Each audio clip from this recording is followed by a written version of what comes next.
want you to love fishing, be it freshwater or salt, heavy flows, high seas, or cutting through a foot of ice, as much as I do. No matter what the quarry, no matter the tactics, no matter the chosen tackle. Welcome to Yankee Fisherman. Good Wednesday afternoon, everybody. And yes, that's right, it is Wednesday. Happy Festivus, Merry Christmas, Happy Holidays, etc., etc. Welcome to Yankee Fisherman, presented by the Dock Shop on the HAN Network. John Kovach with you again this week. We are going to talk about fishing. We are hoping to talk about a historic discovery in Connecticut that's quite encouraging in terms of conservation and reintroduction of a species. And we're going to celebrate the holiday, and we're going to wear ugly sweaters and have a lot of fun. So we're on Wednesday because tomorrow, Thursday, is Christmas Eve. We will be on Wednesday again next week. That is December 30th. And then we will be back to our regular 1 p.m. Thursday time slot on January 7th to start the new year. Number of outings planned for early in the year. New Year's Day, there's 2 outings planned by local Trout Unlimited chapters. The Nutmeg chapter will be doing its, I believe, first New Year's Day outing. That'll be in the Mill River along Congress Street. Meet at the church right on the corner there across from GE by the rest area in Fairfield on the southbound side of the Merritt Parkway. The Mianus chapter, which has done this for years, will be doing its annual outing at Merwin Meadows in Wilton. They'll be fishing the Norwalk River. I'm going to be trying to get footage from both of those outings, and that'll be for the new year. Right now, we're going to be joined on the phone by Steve Gephardt from the Connecticut Department of Energy and Environmental Protection. Steve is a supervising fisheries biologist. He is in charge of the Inland Fishery Division's Diadromous Fish Program and Habitat Conservation Program. 35 years of experience with fish passages and diadromous fish. These are fish that go to salt, then come back to fresh. And the exciting news that we've seen some evidence here in Connecticut. Steve, are you there? Welcome to Yankee Fisherman. Hi, John. How are you? Great, Steve. Thanks for calling in. So tell us about this discovery last month that has conservationists and salmon preservationists and you guys up at DEEP pretty excited. Well, we discovered reds, and red, R-E-D-D, is a term for a nest in stream bed that salmon or trout will make to lay their eggs. In order to really discuss this observation, I need to put it into a little bit of context. So as many people know, we were involved for over 35 years in a federal multi-state cooperative program to restore Atlantic salmon back to the Connecticut River watershed. Atlantic salmon is a native species. In fact, this is about as far south in North America as Atlantic salmon was historically found. And so this was a very ambitious program. I say was because the program has actually been terminated. It no longer exists, although the state of Connecticut has transitioned to a legacy program in which we're still stocking a few Atlantic salmon in our states. More about that in a moment. But as part of this restoration program, we would stock young salmon into the river every year, and then 2 years later, the survivors would come back from the ocean and come up our rivers to spawn, and we would intercept them at the fishways, various fishways. In the state of Connecticut, that is the Leesville Fishway on the Salmon River in East Haddam, or the Rainbow Fishway on the Farmington River in Windsor. And other fish kept going up on the Connecticut River up to Holyoke, where they were captured. Now, here's where we get into the important distinctions here. Because those returning adult salmon were so valuable for broodstock, to create new generations of salmon. We captured them all routinely throughout the history of the restoration program. Yeah, some were released at Holyoke to continue upstream there, but in Connecticut, we captured them all, and they were retained in special facilities until they were ready to spawn in the fall. When the restoration program was terminated in 2013, the facilities in which those fish were being held were closed. We had no place to take them, and frankly, we didn't have a purpose to retain them.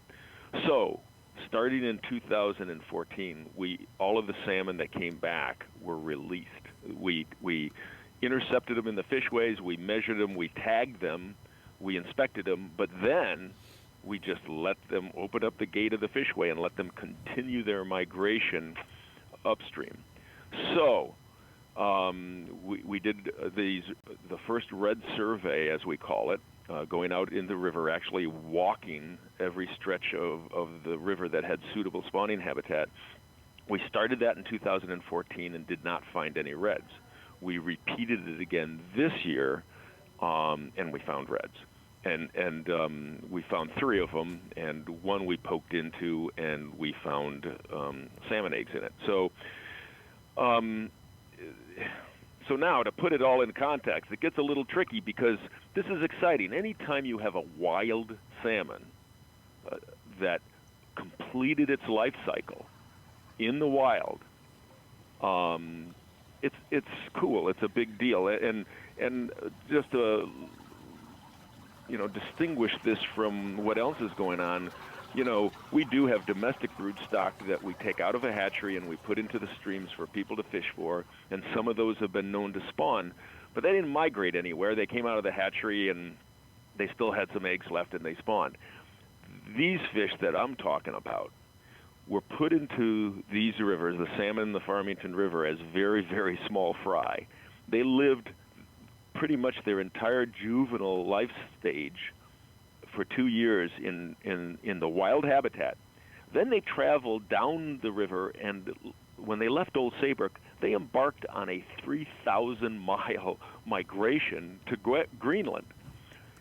And all of the risks and hazards that are part of that. And then after 2 years, they turned around and came back and came home, came to the same streams they left, repeated that dangerous migration, and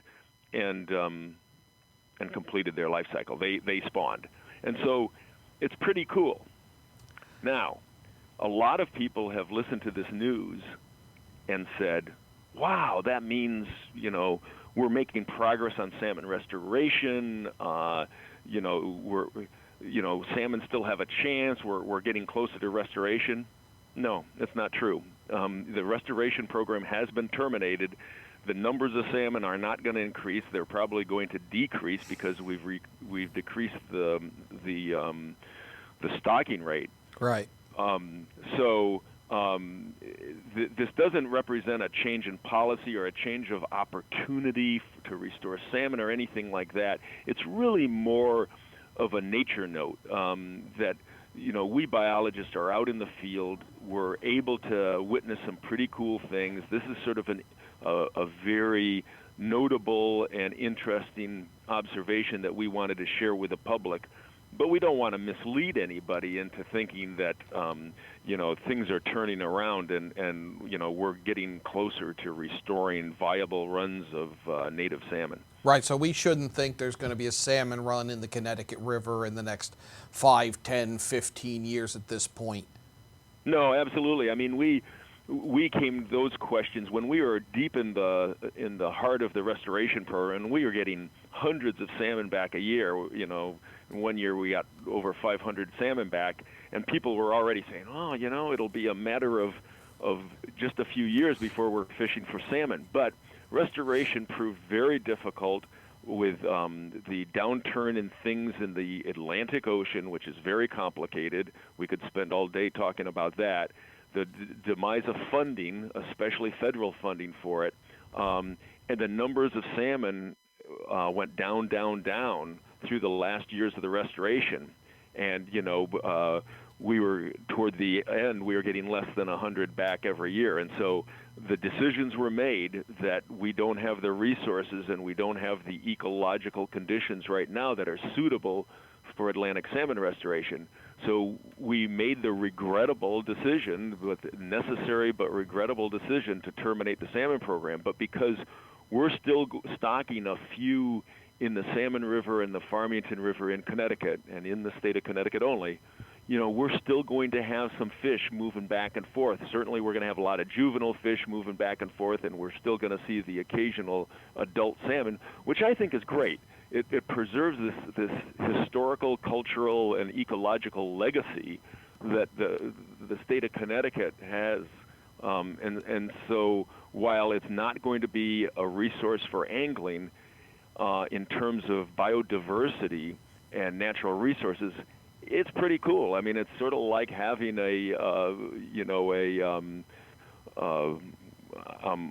struggling for like in some places a wolf or a woodpecker or something, some really unusual. Even, today we have a couple of moose walking around Connecticut. We can't hunt for them. There's not enough.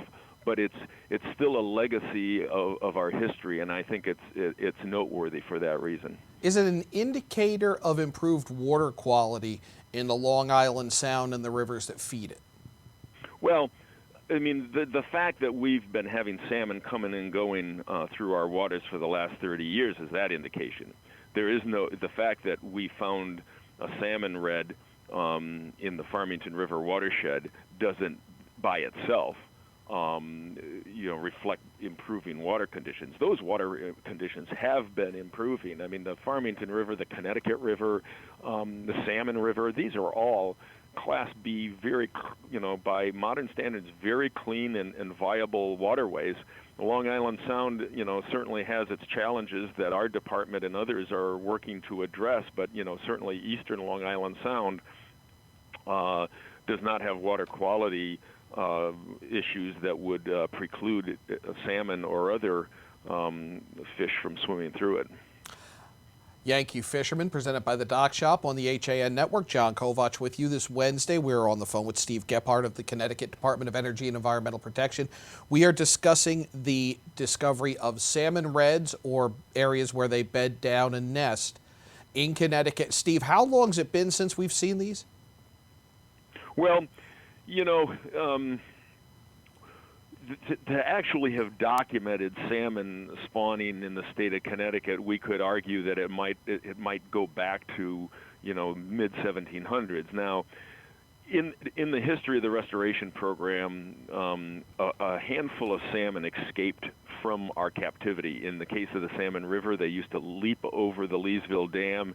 In the case of the Farmington River, once in a while, we may have had an employee that was a little asleep at the wheel and a fish got past the gate. But for those cases where just a couple of fish got past us, we didn't go out and seek them out, and we have no idea if they spawned. In some cases, they may have gone up into a small stream where there are no other salmon, and they didn't spawn. This is a case where we actually documented, there's salmon eggs in the red. They actually successfully spawned, and all I can say is that the best of our knowledge, the native salmon runs in the state of Connecticut, well, in the Connecticut River, they would have winked out before the Revolutionary War. We probably did have some salmon still spawning over in the Shetucket River system as late as the 1840s, maybe, but after that, they were gone. So it's been a long time since we've been able to document actual spawning of fish. Is this an opportunity for anglers and conservationists to maybe start to ask the question, can and should we restart the salmon restoration program, or is that ship sailed? Oh, I think that ship has sailed, and you have to understand, you're talking to one of the strongest proponents of salmon restoration, not just in Connecticut, but in New England. I sit on NASCO, and I'm a strong advocate for salmon restoration. But the fact is that the discovery of this red doesn't change anything. If we would have released salmon previous to 2014, had we been releasing salmon in 2000 or 1990 when we were still part of the restoration program, they would have gone up and spawned. We just didn't let them. The problem, as I alluded to earlier, is that our fresh waters produce young salmon fairly well. The problem is they go out to the Atlantic Ocean and the return rates have just plummeted. Right. The rate of which they survive and come back to the home, and that's a function of lots of things, including things we don't fully understand in the North Atlantic Ocean. And those conditions are still bad, and the funding out of Washington, D.C. is still, faint. And so I just, again, I think this is an opportunity to celebrate this wild species, to learn more about it, to be glad we still have some around. But I don't think that it's an opportunity to try to restart things and try restoring it one more time. Which is unfortunate, because I think it is a glimmer of hope, and it was very exciting to me to see the evidence had been found after such a long time. Steve, great talking to you. Would love to have you back on again to talk some more conservation issues and fishing issues here in Connecticut. Well, there's always plenty to talk about, John. Thanks a lot. I appreciate the opportunity to get this word out. Oh, I appreciate you taking the time. Have a great holiday, and we'll talk to you soon. Thanks. Goodbye. Steve Gephardt of the Connecticut Department of Energy and Environmental Protection, putting the discovery of salmon reds in Connecticut in perspective. I think there was a lot of excitement. I think it's justified to a degree. I think Steve really framed it well and explained it to us. It's Wednesday. It's December 23rd. It's almost Christmas. We're going to step out for a minute. When we come back, ugly sweaters and fly fishing on Yankee Fisherman, presented by the Dock Shop on the HAN Network. Well, there's still a bite out on the water. Most anglers have decided to stow the gear for the winter. Just because Mother Nature isn't cooperating doesn't mean you can't see the latest models of all your favorite gear. With 2 convenient locations, it couldn't be easier to get your fix of summer. Boater, beach bum, fisherman, or simply love the New England coast, this is a unique place to shop. The Dock Shop, 51 Tokenique Road, Darien, 609 Riverside Avenue, Westport, or on the web, dockshop.com. When you experience a sports injury, you want to get better and fast. Coastal Ortho Express gives you direct access to orthopedic care quickly. Their physicians are fellowship trained in sports medicine at world-class universities and are also team doctors for area football teams. For specialized personal care of sports injuries, go to Coastal Ortho Express. Open Monday through Saturday in the iPark Building, 761 Main Avenue in Norwalk, or coastalorthoexpress.com. Coastal Orthopedics, keeping you on the move.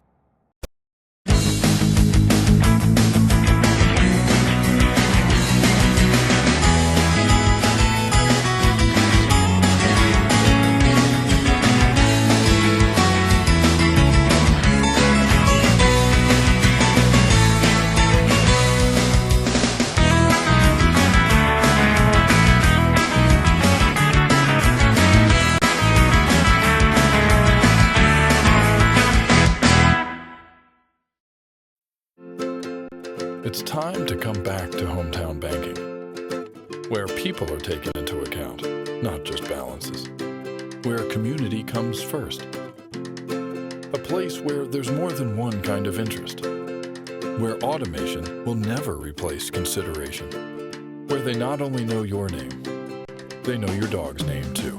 It's time to expect more. It's time to bank well. Bank smart. Bank local. Bank well.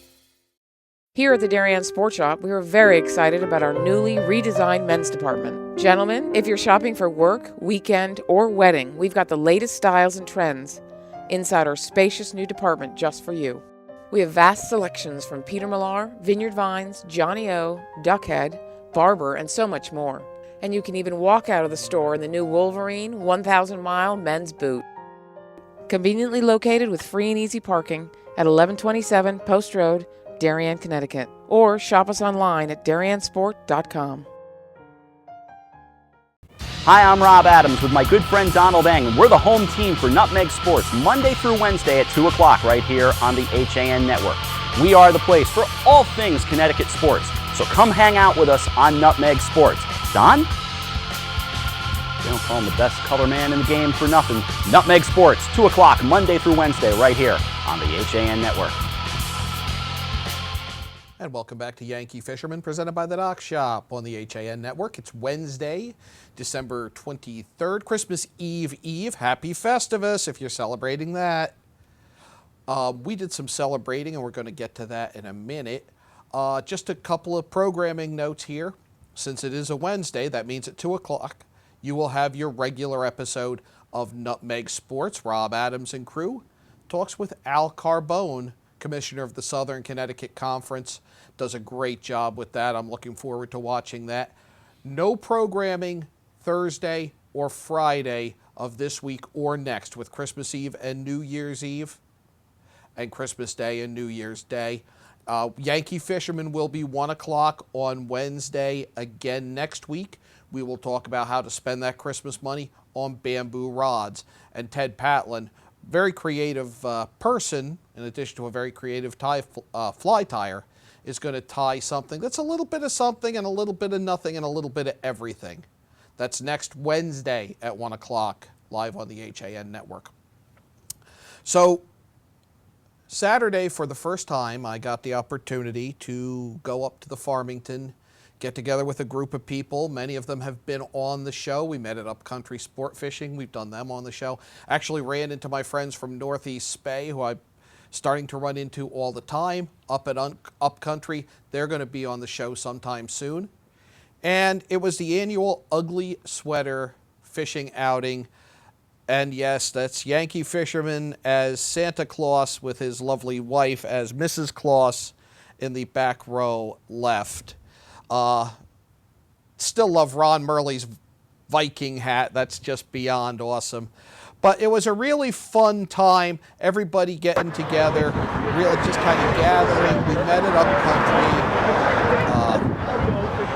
went our separate ways to fish various pools on the Farmington. Very windy day. No dispute as to who the winner of the Ugly Sweater contest was. This thing is awesome. It was handmade for him. It lights up. And it was just, in terms of the sun, just a gorgeous day out on the Farmington. I just really love this shot that I got here. But as you can see in this one, as beautiful as it is, it was windy. It was cold. We had 2 weeks of 60, 70 degree temperatures. And then the day we were going fishing, it cooled off. Jeff Yates was among the organizers there with Kit Nielsen. The wind really playing havoc with casts all day long. We gave it our best shot. A couple of guys caught, but you can see a lot of roll casts going on that day, but just some really beautiful shots just in terms of the color. Ran into a number of people from Trout Unlimited. There's Jeff and Kit. They are fishing this one of the pools on the Farmington, not far from downtown. A pool I was not familiar with, and it looks like it could be very, very productive given the right conditions with the bizarre weather we've been having and the wind that we had on Saturday. We had very little luck. A few guys caught. Number of women there, which was great to see. Love to get as many people out there as we can. Alicia Sharma, who's been on the show before, getting a few casts in. The Ugly Sweaters stood out, by the way, on the Farmington. We've got a clip of that, and it's you're certainly gonna know where the person fishing closest to you is going to be when they're wearing that. But just the lighting really lent itself to some beautiful footage, and it was just a lot of fun. Went out afterwards together. It was really what fishing is all about. You see so many people taking it so seriously and getting competitive. And this was just a fun day to go out and do some fishing. Jeff Yates, again, he's doing some roll casts into the faster water, trying to drift it into the current seam there. Fighting the wind again all day long. It never really died down. Now, I got a little bit in, and my wife Kathy did some filming of me. That's the last clip there. Yeah, thanks, Eric. It's a slower pool. I tried a number of different things trying to make it happen. Tried nymphs, tried a streamer. I was surprised that nothing came up with the streamer. It was just that kind of day temperature-wise. Like I said, gone from the 60s down into the 30s. We actually, not long after this footage was shot, had some snow flurries. Nothing stuck, but we had some flurries. Scotty Tricka, who was up there with Ron Murley, he did catch a nice one. That's the still we have of the fish, which was really a great catch by Scotty. That was back in one of the other pools that they fished. And just a very impressive. Scott pays his dues. He puts the work in and pays off. Beautiful fish there caught by Scott up on the Farmington. That photo from Ron Murley's Fishing Guide Service. We're going to step out, take our second and final break, come back and put a bow on it as we get ready for Christmas on Yankee Fisherman, presented by the Dock Shop on the HAN Network. Well, there's still a bite out on the water. Most anglers have decided to stow the gear for the winter. If that's the case, keep one thing in mind. It's always summer at the Dock Shop. Just because Mother Nature isn't cooperating doesn't mean you can't see the latest models of all your favorite gear. The Dock Shop is not your average bait and tackle store. They offer a wide array of products, including apparel, jewelry, home furnishings, and some flat-out cool stuff, all with a nautical theme, most made in the USA. With 2 convenient locations, it couldn't be easier to get your fix of summer. Boater, beach bum, fisherman, or simply love the New England coast, this is a unique place to shop. The Dock Shop, 51 Tokenique Road, Darien, 609 Riverside Avenue, Westport, or on the web, dockshop.com. Healthy, confident smiles begin at Stratford Orthodontics. Conveniently located on Main Street, we are Stratford's hometown orthodontist. We offer the latest in orthodontic technology, including Damon braces and Invisalign. We always accept new patients. Call today to schedule a complimentary consultation. 203-375-8332. Stratford Orthodontics, 2499 Main Street, Stratford. 203-375-8332. And online at stratfordsmile.com. Does buying a car leave you feeling like you're chasing your tail? Head straight to Pamby Chrysler Jeep Dodge and Ram and take car buying in a whole new direction. In Pound Ridge since 1993, the Wine Connection is one of America's best wine shops. Visit our beautiful store for the greatest in wine and knowledgeable service. With wonderful values from around the world to collectibles for your cellar, we are your one-stop source. Visit our online shop at wineconn.com and make sure to sign up for email updates. With great offers, new arrivals, and special events, don't miss all the action at the Wine Connection, including tastings every weekend. The Wine Connection, located at 32 Westchester Avenue, Pound Ridge, New York. I'm Kate Chaplinsky. Join us for Coffee Break, weekdays at 11 to get the latest Connecticut news, weather, high school sports, and more. News doesn't get any more local than on Coffee Break on the HAN Network. And welcome back to Yankee Fisherman, presented by the Dock Shop on the HAN Network. Wrapping things up for Wednesday, December 23rd. Merry Christmas. Enjoy it. Next week, in case you've got some extra Christmas money, we're going to talk about bamboo rods. And we're going to do a little fly tying with Ted Patlin. But till then, celebrate Christmas, try to get some fishing in, and if you get out there, tight lines.